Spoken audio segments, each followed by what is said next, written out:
Bonjour les amis, je vais vous montrer comment représenter une multiplication à plusieurs chiffres avec des blocs de base 10.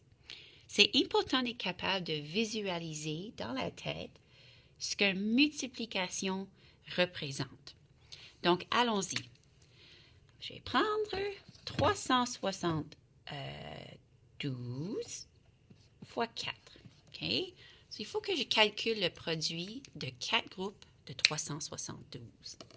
Donc, en regardant ceci, je vais prendre mon plus grand facteur, 372, et je vais représenter 4 groupes de celui-là. Ça fait beaucoup plus de sens que de faire 372 groupes de 4. Ça va prendre énormément de blocs et énormément de temps. So, allons-y. Voyez-vous ici, j'ai 300. OK? Mais il faut que je fasse 300 4 fois. OK? So, je vais faire des piles ici. So, voici un groupe de 300. Deux groupes de 300. Trois groupes de 300. Et finalement, 4 groupes de 300. OK? Je vais juste empiler toutes les planchettes de centaines ici. Et je vais les mettre de côté. So, j'ai représenté, premièrement, mes centaines.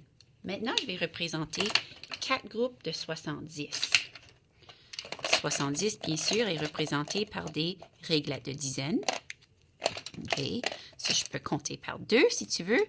2, 4, 6, 7 dizaines. Ça, c'est un groupe de 7 dizaines.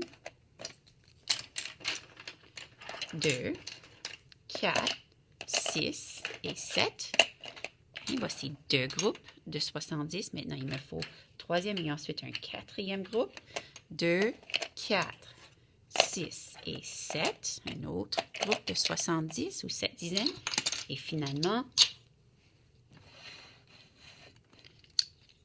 2, 4, 6, 7. So, voici maintenant mes 4 groupes de 70. Je vais juste monter ça pour que vous puissiez voir. Voilà. OK, so j'ai fait maintenant mes dizaines. Maintenant, il me faut, je vais juste mettre mes dizaines de côté. Maintenant, il me faut mes unités. OK? 4 groupes de 2 unités. Assez facile. Un groupe de 2, 2 groupes de 2, 3 groupes de 2 et 4 groupes de 2. Qui fait, c'est facile à voir, 8 unités. Mais écoutons, quand on veut maintenant mettre tout cela ensemble pour voir ce que ça représente en total, ça fait le plus de sens de compter par valeur de position. Donc, on va commencer avec nos centaines, nos planchettes de centaines. Okay? Nous avons ici 4 groupes de 3 centaines. Okay? 4 groupes de 3 centaines. C'est important de penser, premièrement, OK, combien de centaines est-ce qu'il me faudrait pour faire un millier? Je sais que, bien sûr, il me faut 10. So, je peux prendre 3 plus 3 plus 3, ça fait 9 et 10. Voici un millier. Mais là, j'ai 2 centaines encore. So, ça va être 1200. OK? So, j'ai 12 planchettes de centaines qui fait 1200. Allons maintenant avec les dizaines. J'ai 7 dizaines pour un groupe de 7, un groupe de 70, 2 groupes de 7 et 3 groupes de 7 et 4 groupes de 7. Je ne vais pas compter les dizaines un à la fois. Je peux compter par groupe de 7. OK, 7 plus 7 plus 7 plus 7. Je peux aussi former des centaines avec ce que j'ai. Je vais former des centaines. Je sais que 7 plus 3 fait 10 et 10 dizaines fait 100. Maintenant, j'ai ici 4. 4 plus 6 fait 10. Et d'abord, 4 plus 6 dizaines fait une autre centaine.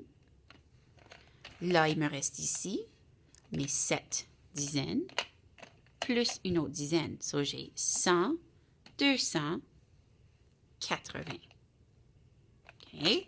So, j'ai 280 en dizaines. Et mes unités, on a déjà compté tantôt, c'était facile. OK? 4 groupes de 2, 2 groupes de 4, ça fait 8. So, maintenant, il faut mettre tout cela ensemble pour trouver le total. Bien, je sais que j'ai 280 ici et je pourrais juste continuer à ajouter des centaines. OK? Je pourrais prendre 10 dizaines ici.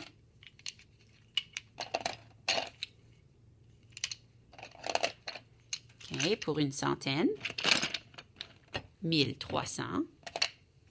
Je vais prendre une autre 10 dizaines pour une autre centaine. 1400. Puis là, j'ai 1480 ici. 1480. OK, so je vais effacer ce que j'avais.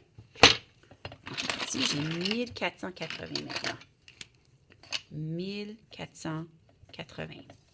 Facile d'ajouter mes 8 unités. Total est d'abord 1488.